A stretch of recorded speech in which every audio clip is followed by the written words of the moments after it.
Hey guys, and welcome back to the channel. Today we are doing a Q&A related to 36 days of type. I joined the challenge in March, I think it started, and yesterday it finished, so I put on my IG story if there are any questions you'd like to ask me related to 36 days of type.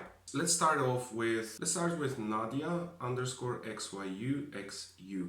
How much time did it take to make each letter? So in some cases it took me quite a while. I think the longest one was Z.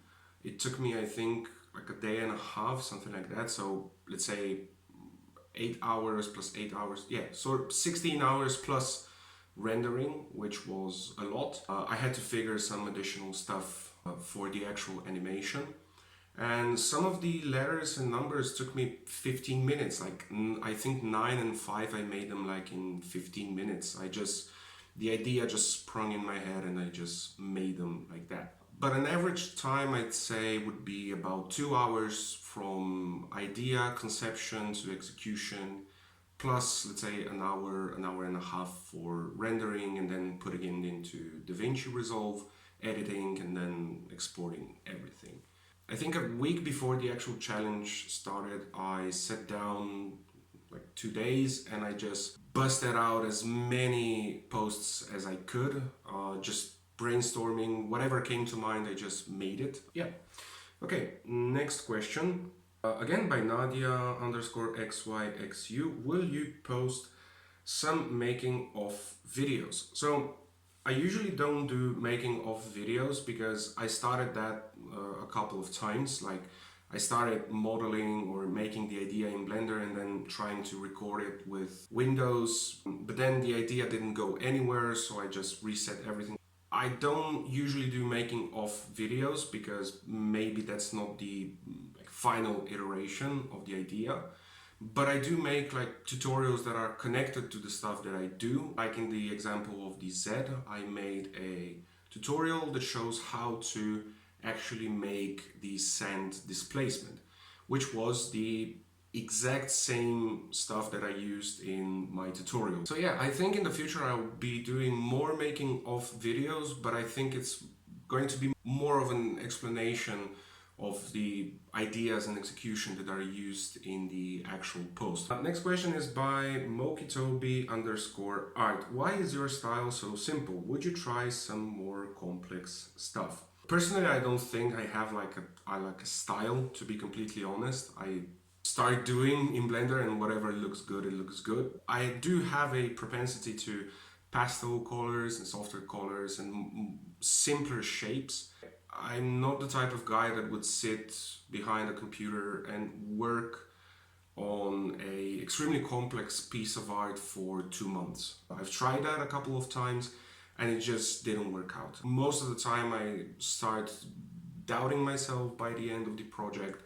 I also don't have the discipline or the concentration to actually pull it off if it's like a month and a half, something like that. Incidentally, there is a animation going out in a couple of days that I've worked a long time on it, and let's say that was the first successful, like the first project I was really happy with and that I was working more time on it. But again, it's not complex. It's not complex in the sense of, because I imagine that what Mokitobi is asking is why I'm not doing more complex scenes or sci-fi stuff, maybe that sort of complexity. I just want to make something. If it takes me 15 minutes, if it takes me a day, or if it takes me a week, I always try to work within a week of execution. If it's an animation, if it's modeling, if it's whatever. Because after a while, I think in general we get too attached to ideas and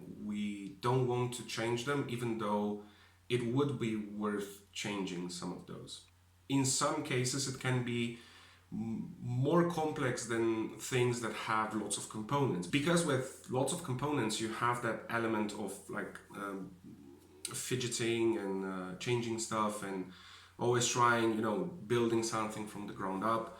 While with simple stuff, I think there's a challenge there when it comes to like thinking about concepts and then trying to put them in the simplest form possible that's like a common denominator for everyone. Okay, next question. What's your favorite dog bread? By ID Crafter YT. What's my favorite dog bread? I think my favorite dog bread would be... yeah, this one. This one is kind of nice. Next question is by Iris _. What is your favorite software to work with for 3D? Obviously, I love working in Blender. I tried working in Cinema 4D and Houdini for a couple of times. I liked Houdini, I liked Cinema 4D, but I never really got the hang of them. I do know I will have to learn them more in the future, but right now I love the way Blender performs. I love how it works. It does have its faults, but I really like the software, and I think I will continue working in Blender, definitely. Next question is by Pilar _Page or Pilar _PEIX. What was the most difficult to do? So the actually most difficult post was the Z, just because there was a lot of work involved for the displacement, just figuring out the way of making it. I knew I wanted to have something Zen, but getting to that point was, it just took a lot of time, because I just had to distill the idea. So I tried first with particles, lots of particles. It wasn't working the way I wanted. I needed additional add-ons, but I wanted to make something that can be done with everything that's by default in Blender. So Z was definitely one of the toughest ones. Next question is by DIY You Fang. Tutorial on how to make the nipples. It's going to remain a secret. Next question is by Final Flasher, which is your favorite CG artist. I don't have a favorite. I just like people who are variegated, who do different stuff, who make or mix styles. If I would have to say some people from the top of my head, I would definitely say Perry Cooper. I think it's Perry _Cooper on Instagram. He makes really interesting, really juicy animations.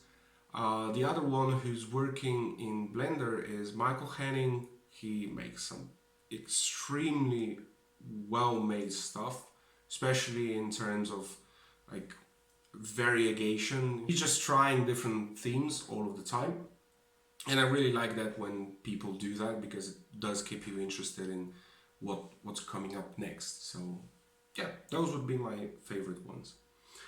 And the last question comes from Devan wait, I'm sorry if I'm butchering your name. So Devan Shutak 25. What do you think is more important, sticking to one style or trying something new for every single piece? I would say just try different things. You can see that I had a theme in the beginning, but I just dropped it halfway through. It's partially the same reason as one of the first questions, which was simple or complex stuff. I have a hard time sticking to one single theme for a really long time, because I just get bored with it.